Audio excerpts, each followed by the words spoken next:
All right, so let's try and unpack this. We're talking about 6 centuries of history, 3 continents, and one absolutely colossal global superpower, the Great Ottoman Empire. It's hard to get your head around the scale of it. If you look at a map today, places like Egypt, Saudi Arabia, Iraq, Jordan, Israel, Lebanon, Syria. And that's just the Middle East. Exactly. Then you have Turkey, Greece, Bulgaria, Albania, Romania, Macedonia, Serbia, Kosovo, Hungary. All of it at one point was under a single rule. It's immense. So the big question, the mission for this deep dive is how? How does a superpower, that massive rise from basically nothing? We're going to dive into the sources to find the specific moments, the luck, and the strategy that started it all. And to do that, we have to set the scene. We're starting about 1,000 years ago in Anatolia. That's present-day Asian Turkey. Okay. And you have to picture this place as a critical gateway. It's the bridge to Eastern Europe. And on one side, you have the huge established Roman or Byzantine Empire ruling from Constantinople, modern Istanbul. And on the other side? On the other, pushing in from the east, the Turkish-raised Seljuk sultans, they were a rising power. And these two superpowers were constantly clashing right on a heavily militarized border. It's just a tense standoff. Very. The Byzantines had this long line of border forts to try and stop the Turkish raids. But, the raids were relentless. The whole frontier was just messy, chaotic. Which brings us to the Roman emperor, Romulus. He looks at the situation and decides, okay, this isn't working. We need to end this. Permanently. The sources say he gets together this enormous army, potentially over 100,000 soldiers. His plan was to march east and just crush the Seljuk threat for good. But the timing here is fascinating because the Seljuk Sultan, Alp Arslan, he wasn't even focused on the Romans, was he? Not at all. He was completely preoccupied with his southern front. He was down fighting the Fatimid Caliphate in Egypt, trying to take Jerusalem and the Syrian coast. So out of nowhere, he realizes this gigantic Roman army is marching right at his back. A classic two-front war. And he panicked a little. He tried to cut a deal, actually. He offered Romulus a truce to stop the raiding. A truce seems like the smart play for him. It does, but, it was never going to work. The borders were just too anarchic. Neither empire really had full control. Any local warlord could start a raid and break the peace. So the deal just, it fell apart. So there's no way out. It has to be war. It has to be war. Alp Arslan abandons his Egypt campaign, races back to his home base in Iran, and he has to face an army that's, 3 times the size of his own? He doesn't have the numbers? No, but he has speed, and he has training. He pulls together a force of about 30,000 elite horsemen and archers. Speed was everything. And that brings us to the battle itself, the Battle of Manzikert, 1071. It's near Lake Van in Anatolia, and it's a moment that really does change everything. It was incredibly short, just 24 hours, but completely decisive. The Seljuks launched this surprise attack, but the real game changer, the real kicker, wasn't the initial charge. It was the betrayal. Exactly. The rot from within the Roman army. See, Romulus had hired Turkish mercenaries to fight for him. Big mistake. Huge mistake. In the middle of the battle, they just switched sides. They joined Alp Arslan.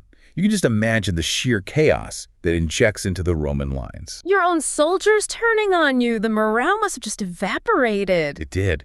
And a rumor starts spreading like wildfire through the Christian army. Emperor Romulus is dead.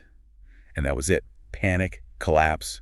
In just a day, despite having a huge numbers advantage, the Romans were defeated and their emperor was captured. Manzikert wasn't just a battle lost then. It was a psychological blow that shattered the whole idea of Byzantine invincibility in that region. And then comes this incredible personal drama. A Seljuk soldier brings this injured Roman officer to the Sultan, and it turns out to be Emperor Romulus himself. Wow. Alp Arslan apparently couldn't believe it. He puts his foot on Romulus's neck, this huge symbolic gesture, and he asks him, "What would you have done to me if you had won?" And Romulus gives a pretty blunt answer. He's honest. He says he would have either killed him or dragged him through Constantinople in chains. So what does Arslan do? This is the genius power play. He looks at Romulus and says, "My revenge will be far more horrible. I am going to forgive you." And he treats him like royalty, good clothes, fine food. But there's a catch, of course. Oh, yeah. Forgiveness came with a price. And that was the horrible revenge. Romulus had to sign a treaty. Oh, is that it? The Seljuks get a massive part of Anatolia. Romulus has to promise a ransom of 1.5 million gold coins, plus an annual tribute, and he has to marry his daughter to the Sultan's son. It was total humiliation. So the Byzantine Empire basically becomes a vassal state. And it gets worse for Romulus personally. When he's heading home, rebels arrest him. A new emperor takes his place.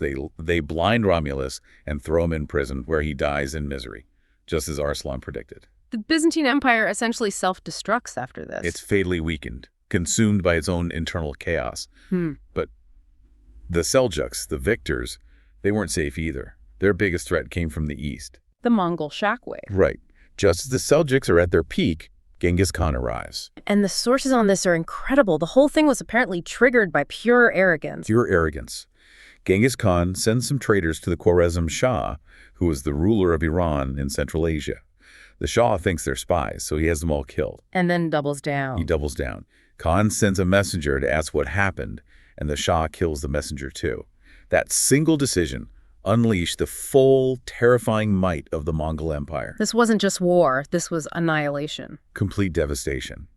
Genghis Khan and his successors just flattened Muslim states all the way from China to Baghdad, and they eventually crushed the Seljuk Empire in Anatolia. So you have this incredible double collapse. The Byzantines are crippled by Manzikert, and at the same time, the Seljuks are shattered by the Mongols. It creates this massive political vacuum, a total no man's land. The Seljuk state fractures into these smaller territories called Seljuki Rum. And the whole area is it's wide open for a new power to rise. And into that vacuum steps this one fairly small nomadic tribe, the people we now call the Ottoman Turks. It's the perfect historical paradox, really.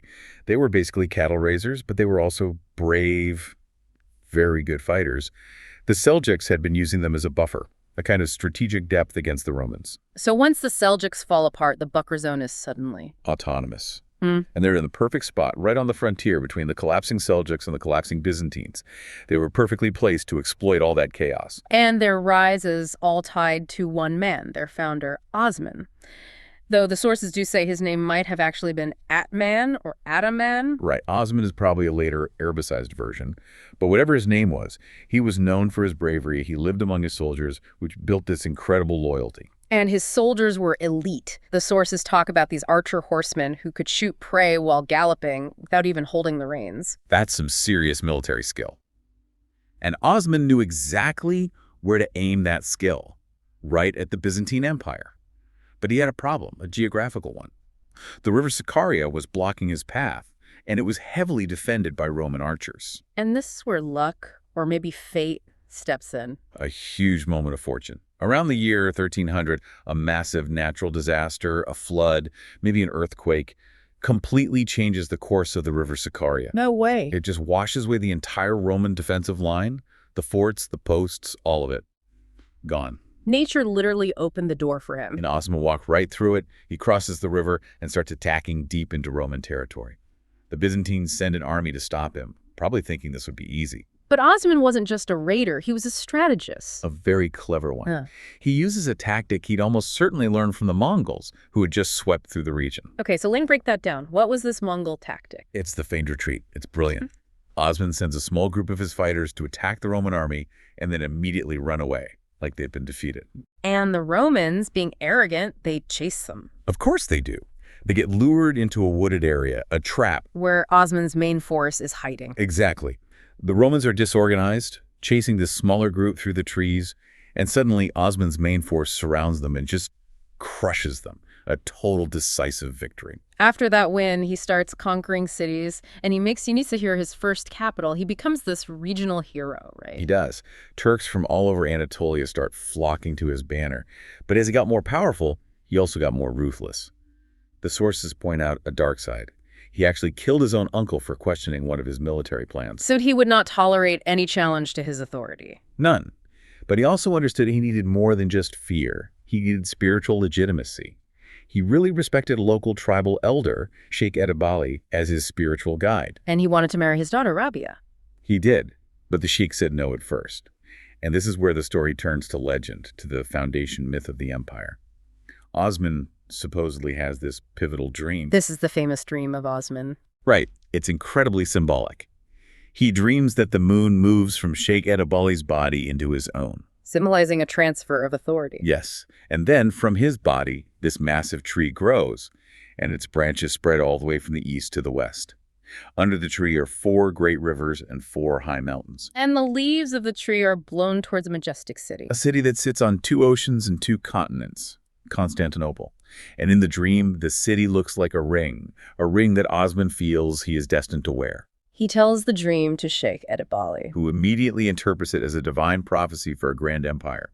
He gives his blessing, agrees to the marriage, and this spiritual endorsement just supercharges Osman and his followers. And it seems to work.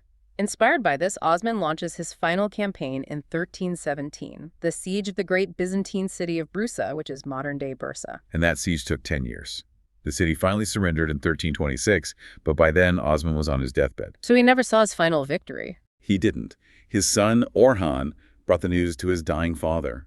Osman praised him, named him as his successor, and gave him 2 final instructions. Bury me in Brusa and make Brusa the new capital. Orhan does exactly that. And this is the real founding moment, isn't it, when he takes on a new title? This is everything. He becomes the first ruler to call himself Sultan, not Bey. And what's the difference? Bey is a tribal chieftain. Sultan is a sovereign monarch. It signals a shift from a nomadic tribe to a legitimate imperial state. The foundation of the Ottoman Empire was officially laid. So we've gone from a single battle at Manzikert, through the Mongol devastation, to the rise of this one leader, Osman, who built a state strong enough to take on the Romans. But you know, this new empire under Sultan Orhan was anything but secure. It was still small, and it was surrounded. He had the Romans to the west, yes, but he also had a powerful new Turkish rival, the Karasid Empire, right next door. So he was boxed in. The threat of a Roman-Karasid alliance against him must have been very real. It was an existential crisis from day one, which I think leaves a fascinating question for you to think about. We saw how nature, that river-changing course, gave Osman his chance. But how did his son, Sultan Orhan, ruler of this tiny surrounded state, manage to expand? How did he break out and eventually surround the Romans from both the east and the west when all the odds were stacked against him? What chance did he get that other rulers only dream of?